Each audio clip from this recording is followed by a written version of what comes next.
Além das votações em plenário, os deputados também vão analisar temas importantes nas comissões da Câmara. O relator da reforma política, deputado Henrique Fontana, apresentou o relatório. Foram 14 meses de debates e 114 emendas com sugestões de mudanças.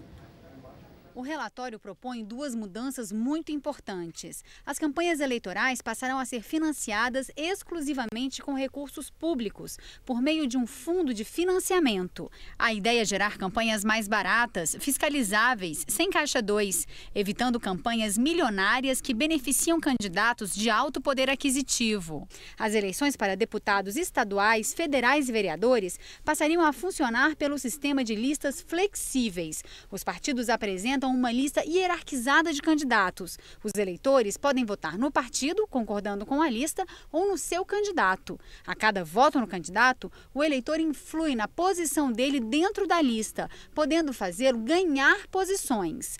Pelo projeto, essas duas mudanças só entram em vigor depois de serem validadas pelos eleitores por meio de um referendo, igual ao que foi feito para a lei do desarmamento. Impor à população a escolha ou desse sistema ou manter como está, me parece errado. Acho que nós devemos perguntar à população o que ela quer. Por quê? Nós somos representantes da população. E quem diz como quer escolher os representantes é a própria população. Outros aspectos passam a valer imediatamente. A prorrogação das coligações que ficam valendo pelos 4 anos da legislatura. A inelegibilidade de prefeito que já tenha sido reeleito. O fim da chamada cláusula de barreira nas eleições proporcionais. A criação de segundo turno para cidades com mais de 100 mil eleitores.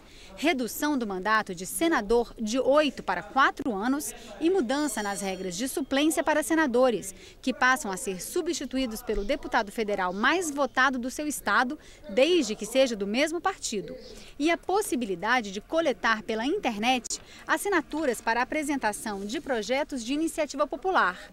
Um projeto tão abrangente é resultado de um enorme esforço da comissão para contemplar opiniões e interesses dos partidos e das realidades regionais de cada deputado. O professor de Ciência Política João Paulo Peixoto não acredita que seja possível aprovar uma reforma tão abrangente. Eu não acredito que ela possa ser aprovada integralmente de acordo com o relatório do deputado. Eu acredito que ela será aprovada parcialmente.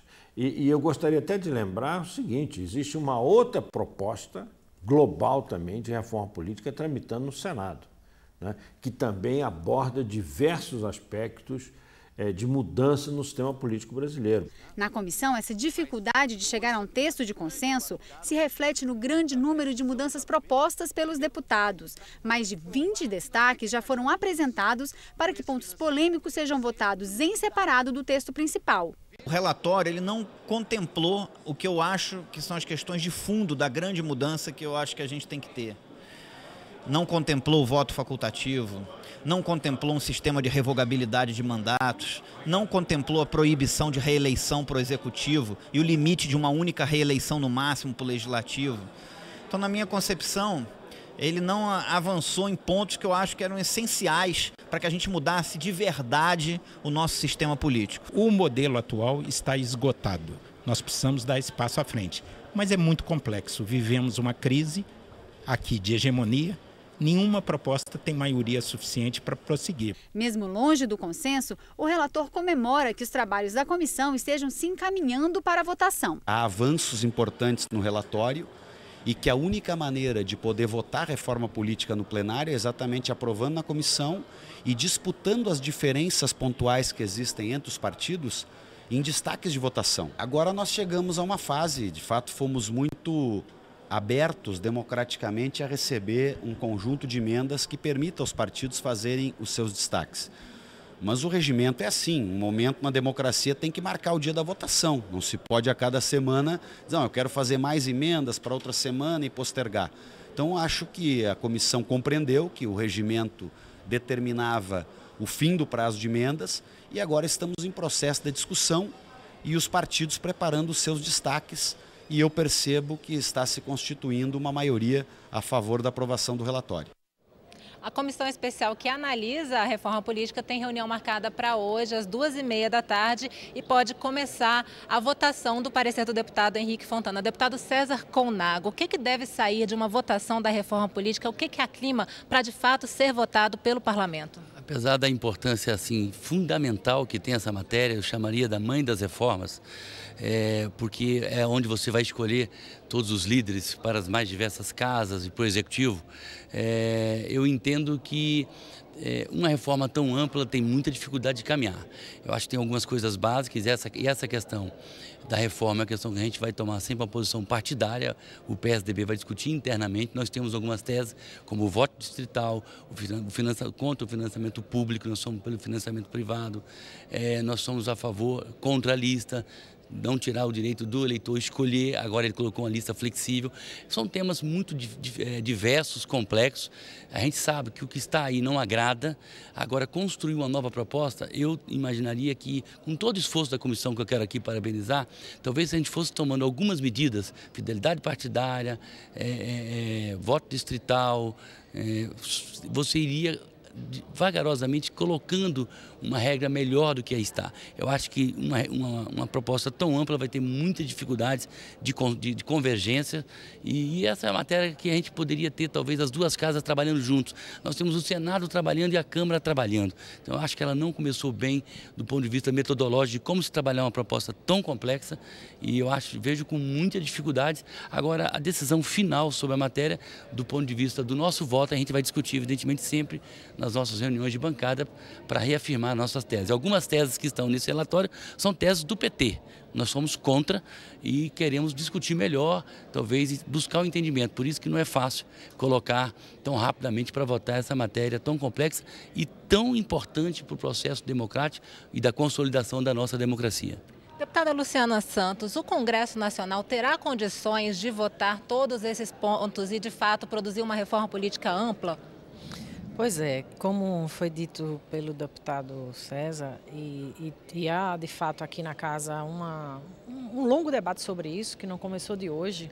Eu penso que o debate da reforma política vem já há alguns anos aqui na casa exatamente pela dificuldade de se encontrar um sistema eleitoral que garanta a democracia, o fortalecimento da democracia, que garanta a elevação do debate de ideias para que a gente ajude a elevar o nível de consciência política da população e por isso a complexidade dele. Ao mesmo tempo, essa é uma reforma política que é praticada por um conjunto de parlamentares e lideranças políticas e partidos que já estão aqui na casa. Então não é um exercício simples e fácil de ser resolvido.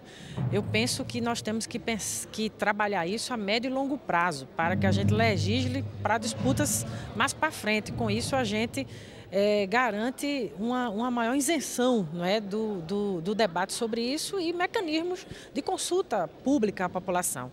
Por outro lado, eu acho que o deputado Henrique Fontana tem sido muito feliz, pelo menos tem debatido muito. Somente com a nossa bancada ele conversou mais de 2 vezes, procurando buscar os entendimentos, né, para que a gente consiga ao máximo um consenso que fortaleça a democracia no Brasil. O nosso partido tem uma posição muito clara.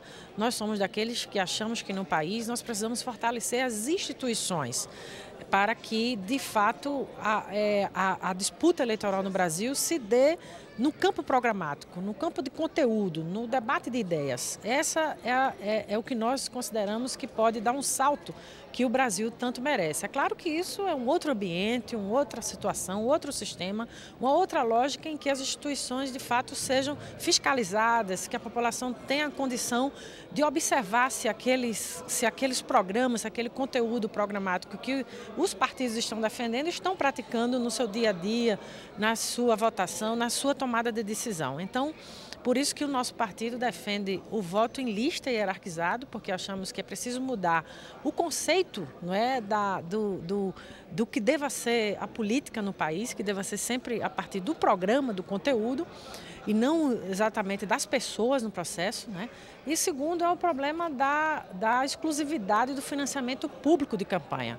O Brasil já não aguenta mais toda essa onda de denúncias, né?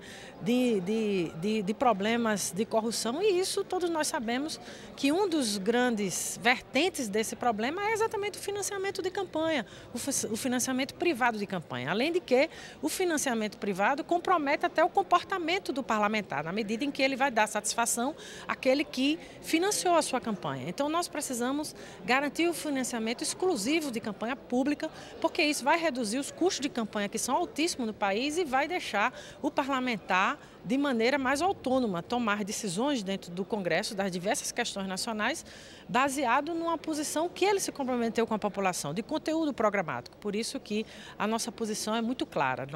Nós precisamos do financiamento exclusivo público de campanha para garantir redução dos custos e, ao mesmo tempo, a autonomia e a isenção e o combate à corrupção no país, porque ela se dá muito por conta do financiamento privado de campanha no nosso Brasil. Deputada Luciana Santos, deputado César Conago, muito obrigada pela entrevista. Adriana?